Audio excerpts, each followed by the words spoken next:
A major political upheaval in Ukraine tonight.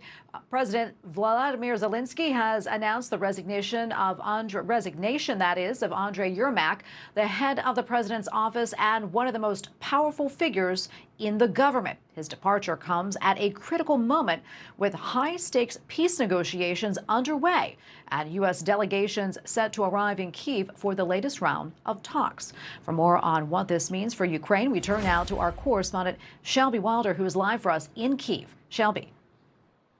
Hi, Tracy. Good to be with you. I just want to start off the top by noting that Ukraine has just come under attack. Before we've come on air, Russia was launching hypersonic missiles across the country. There were nationwide alerts. And even here in Kyiv, people were advised to take shelter due to the threat. So we believe Russia is starting early tonight in regards to carrying out its attacks. But going back to the major news, as you noted, President Volodymyr Zelenskyy has announced the resignation of Andriy Yermak, the head of the president's office. Zelenskyy signed a decree tonight and said there would be a full reboot of the president's administration. And this follows searches carried out by Ukraine's anti-corruption bureau at Yermak's residence earlier today, as the government is rocked by one of the largest corruption scandals of Zelenskyy's presidency involving his administration. Zelenskyy, in an address this evening, said, "I want there to be no rumors or speculation." So that's why it's led to Yermak resigning here, again, after his residence was searched.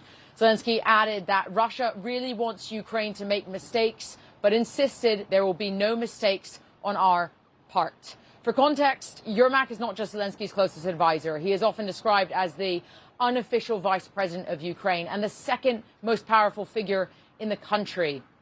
He just led the Ukrainian delegation in peace talks in Geneva on Sunday and has been a key point of contact for the United States across administrations. And Yermak's resignation during such sensitive negotiations is a major political shock. Internationally, the timing is terrible. Ukraine is under intense pressure from both the United States and Russia to accept a peace deal. One, critics say, leans towards Moscow's interests.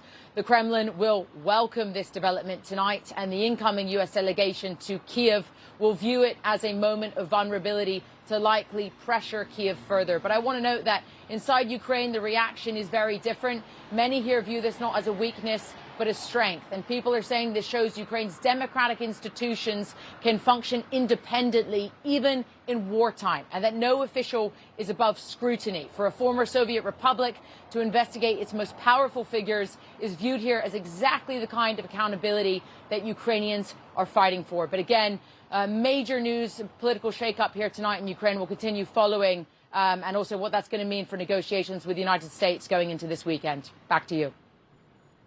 All right, Shelby, thank you. Information. Truth is freedom. Is Newsmax. It's real news for real people.